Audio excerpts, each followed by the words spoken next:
Charan, thank you so much for joining us today here at the Royal Institution, and congratulations on your new book, Why We Remember. For those of you listening or watching, by the time this is released, the book will be out. So if you haven't read it yet, this is your official reminder to do so. Your book and your research focus particularly on what's going on in our brains to facilitate our memory all the way down to the cellular level, and how we can use it more effectively.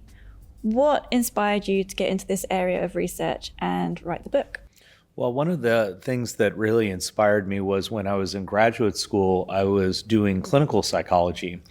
And many of the people that I was working with were worried that they had brain damage, or they were referred by a doctor or sometimes even a lawyer. And we would do testing with these patients. And what I would find is that whatever the disorder it was, whether it was something like, pre-Alzheimer's disease to traumatic brain injury to even things like clinical depression, we would see that memory was affected. It was the first thing to go. And at the same time, I was doing clinical work in psychotherapy and finding that the patients that I was working with, they had the opposite problem of too much memory, and they had these traumatic memories that they were trying to work through. And so it really became apparent to me how important memory is. And at the same time, I also felt that we didn't have a very strong scientific basis for understanding how to treat memory problems. And so at that time, functional MRI, or functional magnetic resonance imaging, was this technique that was getting off the ground as a way of looking at people's brains and being able to see what areas of the brain are actually doing things in relation to memory. And so I jumped on that opportunity. So you've already mentioned memory underlies basically everything we do. It's our behavior, relationships, careers, and we're all learning from the experiences that we've had, and we're retaining that information. But it's also something that a lot of us do take for granted. You've mentioned that some people have problems with it, and it's also quite complicated. Could you give us a bit of a whistle-stop tour of our current understanding of how memory works? So it's such a big topic. I'll try to reduce it to a few key points. But one of the key ideas is that memories are thought to be stored, so to speak, through connected networks of neurons, which are the basic cells that are doing the computing in the brain. And so what we think happens is when you speak, when you feel something, when you see something, there are groups of neurons that are activated that allow you to have these conscious experiences, or even unconscious experiences, things like your heart racing when something scares you. And so when we have these experiences, there are changes in the connections between these neurons. And so that's what you'd call plasticity. And those changes allow a group of cells that were active during an event to become more easily activated again later, even when that event isn't taking place. So if I could activate some of the neurons in this cell assembly, is what we call them, from this conversation, presumably through these strengthened connections, the other neurons could be brought into play. And so it only takes me a small cue to be able to pull up the entire network of neurons that are part of this memory. So that's kind of the very whistle-stop tour, I guess, but then you can certainly go deeper than that into all the different kinds of memory and the way it works. So we've got, I'm going to keep it very basic, even though it's very complicated, but we've got short-term memory, long-term memory, and different types of long-term memory. Could you give us a bit more about that? In memory research, we like to cut things up and say this is different and that's different. But in reality, when we remember an event, for instance, it's all very connected. One of the key distinctions that I've really been working on throughout much of my career is the distinction between episodic memory and semantic memory. So semantic memory would be your general knowledge about things that you've acquired over the years. And episodic memory would be your ability to remember a singular event, whether it's an event that's mundane, like I'm in the kitchen and I'm trying to figure out, wait a minute, why am I here? And we could talk about other kinds of episodic memory, like where did I put my keys, to I'm vividly remembering my 16th birthday, or I'm trying to remember that later on I have to take out the trash because it's trash day. So all of these kinds of memory are related to episodic memory.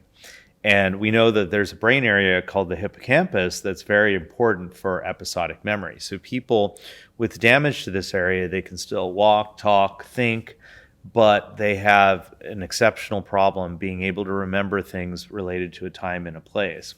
So there's many famous patients, including some that have been described at University College London, who can learn information, but they don't have this ability to re-experience it and tie it to a context in the way that somebody with a hippocampus can do.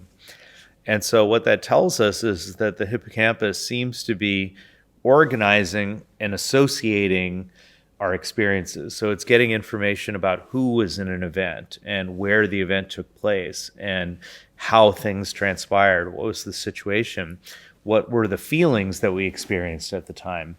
And it's associating them all, and it's just putting it together just because at this moment in time, all of these things happened. At this moment in time, I was excited to tell you about memory. And at the same time, you were here. And at the same time, I'm sitting on these purple chairs or whatever this color is, right? And so all of those bits are being put together by the hippocampus. And what that allows you to do is some other time, if I walked into this room, that would be enough to cue me to be able to allow the hippocampus to pull out all the other bits that happened in this past event. And so that's why, for instance, if you end up in the kitchen and you're trying to figure out, well, why am I here? You actually have to pull up information about that past context when you decided you were going to go into the kitchen in the first place. And so I then essentially engage in what Endel Tulving, the psychologist who came up with this term, he called episodic memory as mental time travel. And the idea is that you have to go back in time mentally and be able to say, hey, wait a minute, okay, I'm here in my office, and I realize that I left my phone in the kitchen, and that's why I'm there. And so otherwise what happens, and this often happens to me, is I end up in the kitchen and I forget why I'm there, and then I end up just eating something. And then I come back and then I realize why I went to go there in the first place. But being able to visualize that context, the place and time, really helps. And in fact, we've, and many others have done research where if you scan people's brains while they're experiencing an event, and then you scan them while they remember that event, what you can see is this little bit of a reset in the patterns of activity in the hippocampus, such that it looks more like what it did in the past.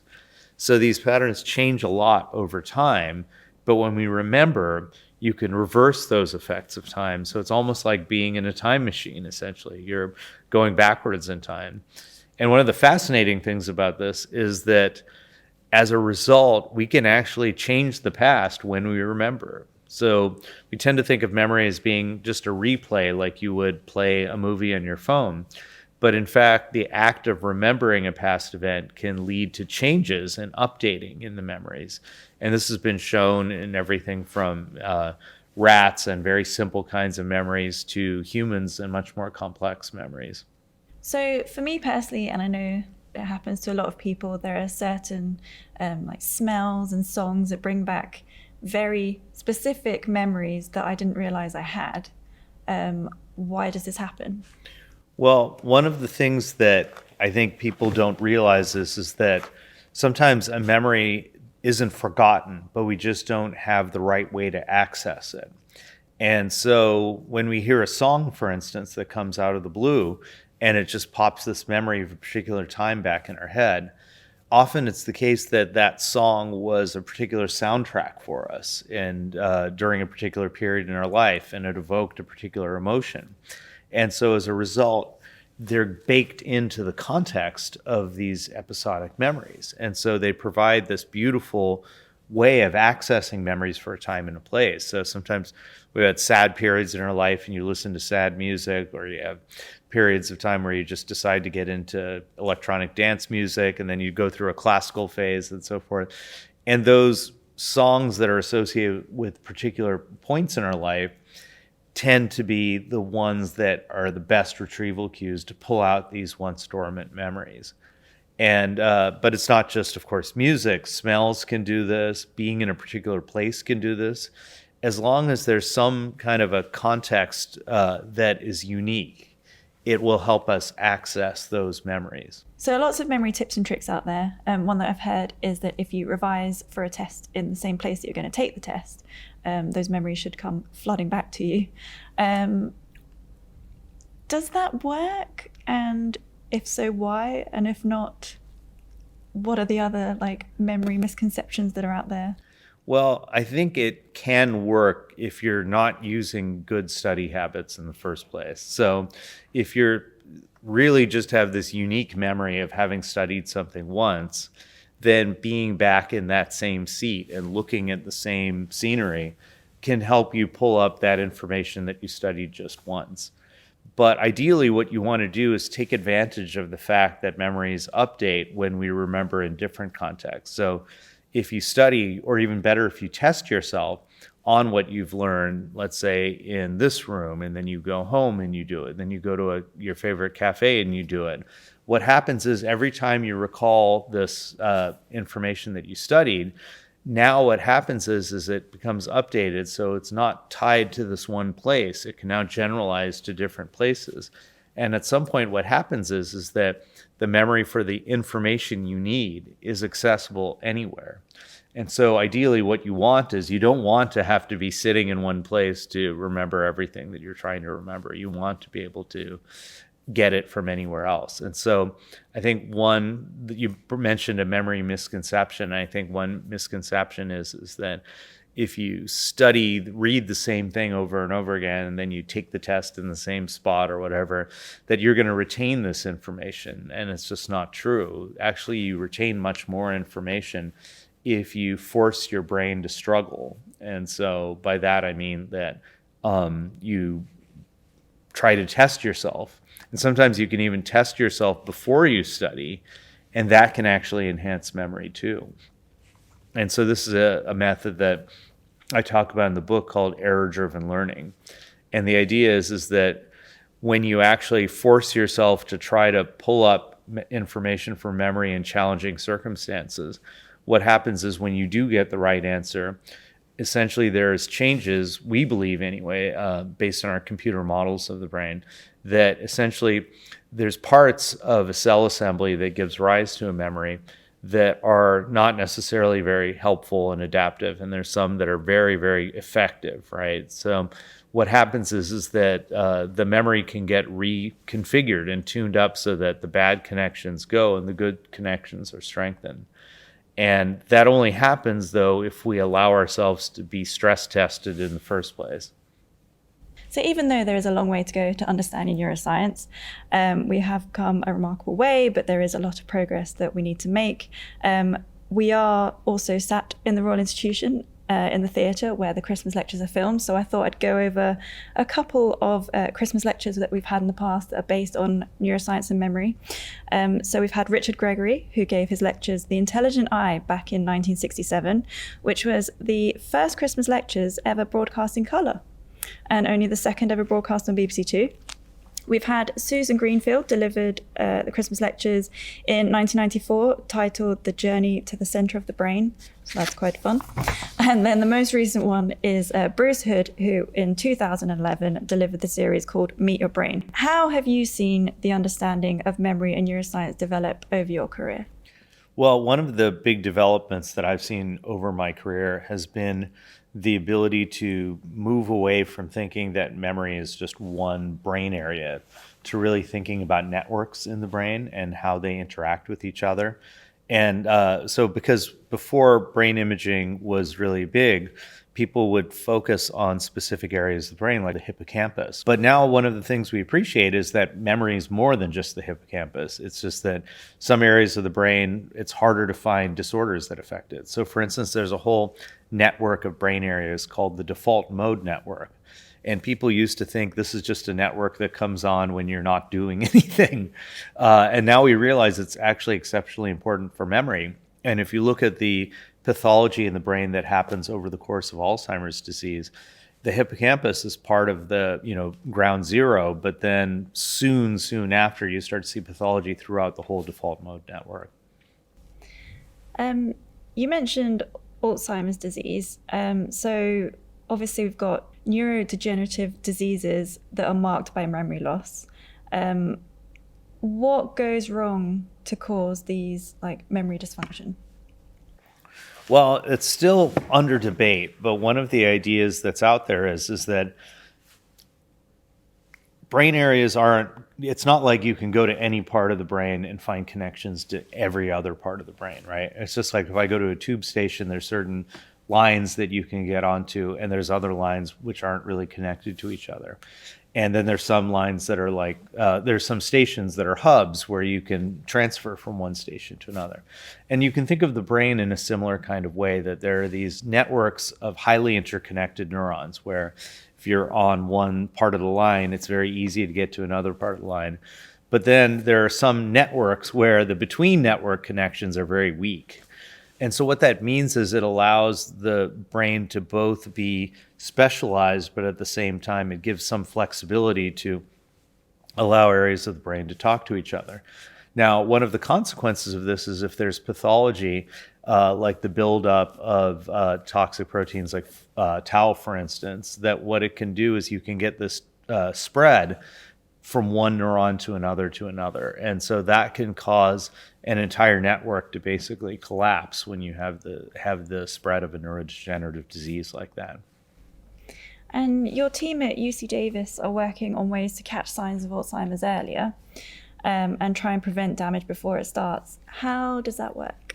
Well, so there's many different approaches that are being tried out right now to catch the pathology very, very early, because one of the big discoveries in Alzheimer's research was that you can actually start to see heavy buildup of this protein called amyloid, which is thought to play a part in the whole cascade of events that causes the brain damage in Alzheimer's. And if people were trying to do drug discovery, what they would do is they would try out these drugs in people after they've been diagnosed with a clinical memory problem. But now we know that by the time someone has a memory problem that's easy to detect, what they find is that there's already pretty significant loss of neurons, and you can't really reverse that. So if you want to come up with an intervention, you want to be able to intervene before that brain damage really kicks in. And so now we realize there's this long preclinical period. And so one approach that's being done is to look at blood plasma tests, and that looks very promising.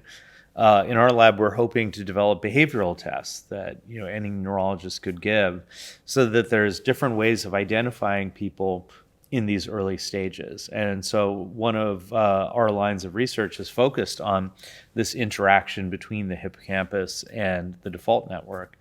And we've got good data now from a very large group. It was 346 people scanned, actually in the University of Cambridge. And we analyzed that data and found that there are these certain points when people are, say, watching a movie, for instance, where the hippocampus seems to come online, and that's related to memory and the default network too. And these activations reduce as people get older. But what's interesting is that independent of age, people with poorer memory performance show less of this variability in the hippocampus. And so what that tells us is that we can use these as biomarkers for memory problems, or biological markers, so to speak. So keeping on the theme of looking into the future and future research, we get this question a lot on, artificial intelligence is a big topic. We've just had the 2023 Christmas lectures on it, and it's being integrated into society more and more. So how will artificial intelligence impact our memory, or is there any concern around that? Well, there's many different kinds of concerns. What I would say is certainly one issue that I worry about is what you can see with a lot of the issues that come up with technology in terms of our thinking and our memory functions are not really related to the technology per se, but the way we interact with it. And so one of the things that I think about quite a bit is now, for instance, with this actually happened a few years ago when I would start using email programs. They would use AI to finish my sentences. And about 1/3 of the time I would say, no, this isn't what I want, and just type it myself. 1/3 of the time I'd say, this is exactly what I want, just fill it in. 1/3 of the time I would say, that's good enough. Let's just go with that, because I didn't want to type the rest of the sentence, and it's not what I would have wanted to type, but it goes anyway. But the brain, as I said, is very plastic, and it's constantly reorganizing to be more and more efficient. And so as a result, what happens is that often people can start to just learn to adapt exceptionally well to whatever is being suggested to them. And the downside of that is that people can actually become less creative, and you might end up just sort of seeing this like funnel towards mass mediocrity. Essentially, if everyone, it's not that ChatGPT would write what you want. It's more like everyone would start writing like ChatGPT. I hope that doesn't happen. I hope so too. I hope not to. So you mentioned the potential lack of creativity. How does memory help us be creative? So memory is incredible in humans because we do things that are very different than typical generative AI systems. So generative AI, they just absorb massive amounts of data and then try to find patterns in it. Humans actually take in very weird kinds of data. Like we don't even see the entire world in front of us. We just get little snippets of the world by moving our eyes around. And so as a result, we actually put together much more rich kinds of inferences for much less information. So you wander around the world, you meet people. Maybe when you're in uni, you lived in a dormitory with friends who you wouldn't have met if it just didn't happen that you were living in the same place. And these kinds of unique experiences, somebody gives you a book for your birthday and you read it, and it's something completely outside of your normal experience, you can start to build connections between ideas. And if you look at some of the great artists, some of the great musicians, poets, they're actually people who took a diverse range of influences from their lived experiences and just found unusual connections between them. And this is the kind of thing that we can do because of episodic memory. Episodic memory allows us to take these unique moments in our lived experiences and then recombine them and put them together into new things and synthesize them. And this would be something that is not present in at least current AI systems because they're designed to just take the common elements of whatever they're trained with, as opposed to the distinctive, unique, weird experiences that we have. And also in your book, you mention, to me, in the same thread, imagination. How does memory help us with that? Well, so one of the early memory researchers that's been just a huge influence in the field was Frederick Bartlett, who was actually at the University of Cambridge. And Bartlett proposed a really radical idea, it remains radical to this day, that essentially we don't remember the past by replaying a video in our heads, even though it feels like that. We actually only get little glimpses of those past experiences. So we don't activate the entire set of neurons that were part of an event. We actually just get little bits and pieces. But then we're able to use our knowledge and use our goals and use everything that we have to build a story and imagine how the past could have been. And that's the act of remembering. And so this is why there's this just amazing link between memory and imagination. So for instance, a number of researchers, including Demis Hassabis, who started Google DeepMind, and Eleanor McGuire, discovered that many patients who had memory problems also had a very impoverished imagination. And when people started to scan brains while healthy people were just imagining or healthy people remembering experiences from their own lives, what they found is that basically the same networks of brain areas in the hippocampus and the default mode network come alive. And so there seems to be this element where imagination is the core of memory, but also memory is the core of imagination. That is, if you have a memory problem, your ability to think about, to imagine how things could be in the future, or even imagining the present. And I know that might sound a little weird that we can imagine the present, but one thing that we're doing in this conversation is we've got this common ground because I have some understanding of what you are asking me that goes beyond the simple words that you put out, right? And memory is very important for being able to connect those dots. And that kind of ability to use memory flexibly to generate in things that aren't in front of us is exceptionally important for imagination and for creativity. But it also creates some huge problems because we have a very hard time telling the difference between things that we imagine versus things that actually happen. So I don't know about you, but I often have cases where I get an email and I think, oh yeah, I've responded to that. And then a week later, it comes back and it says, urgent, please reply. And I realized that I didn't respond to it. I just thought about it. And then I said, oh, this is how I should reply. And then I got interrupted and distracted and I never did it. And so we have this real challenge of being able to say, is this something that I thought about or is this something that actually happened? And sometimes people can actually get so far out in this that they can remember events that never actually took place if they imagine them too vividly. So I'm sure that everyone listening to this and watching this podcast episode has one thing that they can never quite remember. It's at this point that I'm meant to say one thing that I can't remember, but ironically, I can't actually remember what I can't remember. So we're going to move on. And one of the themes in your book is how we can use our memory to our advantage and more efficiently for all our sakes, especially mine. What's the secret? I think the secret is you have to first accept the fact that memory is not supposed to be an effortless process where you can record every part of your experience and replay it exactly as it happened. I think a lot of people start with this assumption that it should be effortless, it should be complete, and it should be 100% accurate. And when you start with those assumptions, you're going to make mistakes. And that's in some sense normal, but in another sense, it won't help you remember the things that you want and remember it well.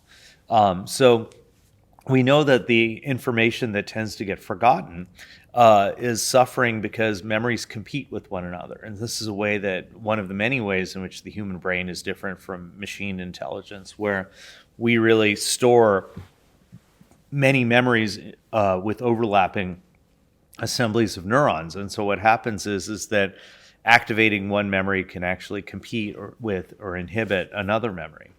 So if you take the kinds of things that happen every day, like, I put down my keys and then later I'm saying, where did I put my keys? It's a very difficult problem because you have memories of where I put my keys an hour ago versus 3 hours ago versus 1 day ago versus 2 days ago. And so it's not a matter of just remembering where I put my keys, but finding the right memory of where I put my keys. That's the issue. So how do you beat that interference? One way you can beat that interference is by, first of all, capturing and paying attention to what are the important features in your environment. And that sounds very easy, but it's not, especially in the world we live in. People are always being bothered by text alerts and so forth.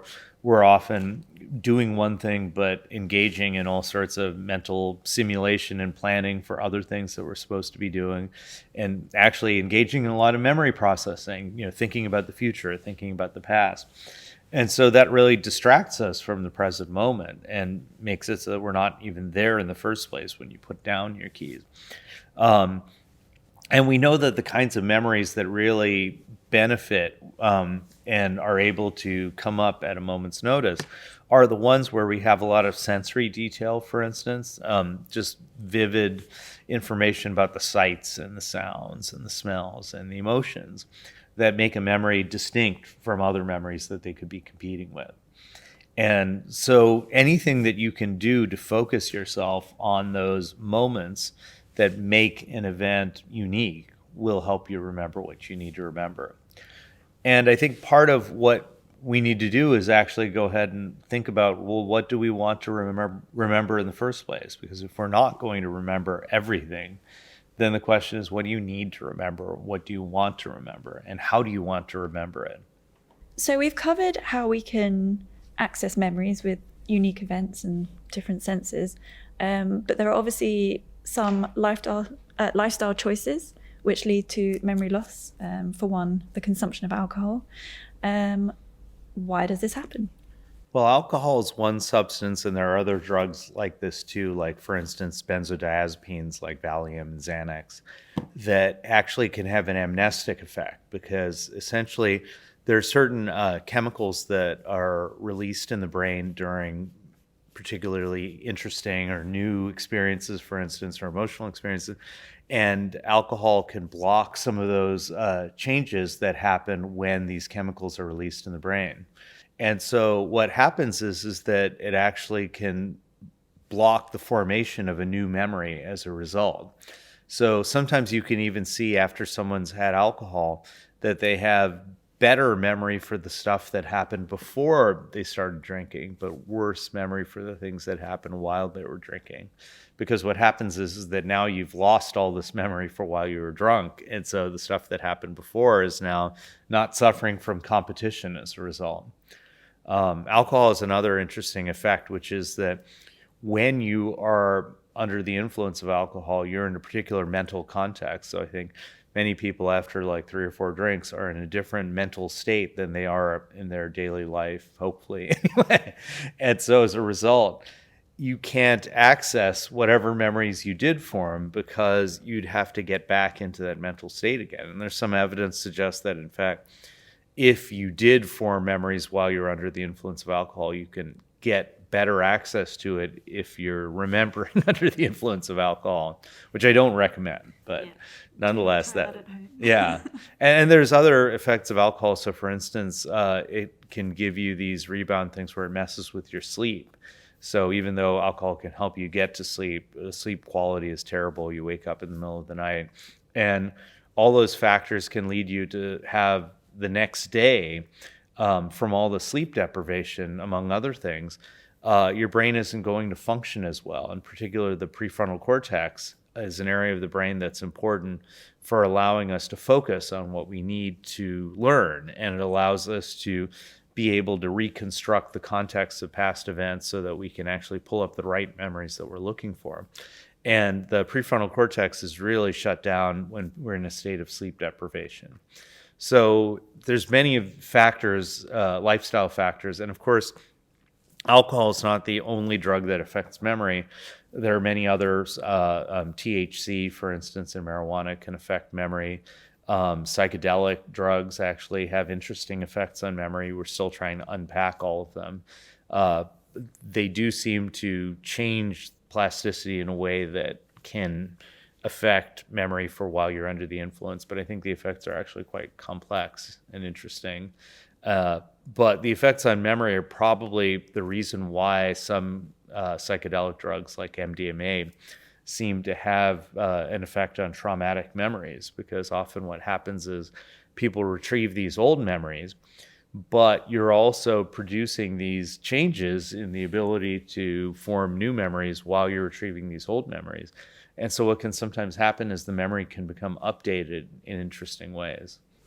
So I wish we could continue this conversation all day, but in true RI fashion, I'm going to put you on the spot to finish the episode. Not that I haven't been throughout this whole thing. So if there is one thing you want people to remember from this episode or the book, again, everyone should read it, what would it be? I would say that the one thing I would want people to take away is that memory is not about the past. It's about the present and the future.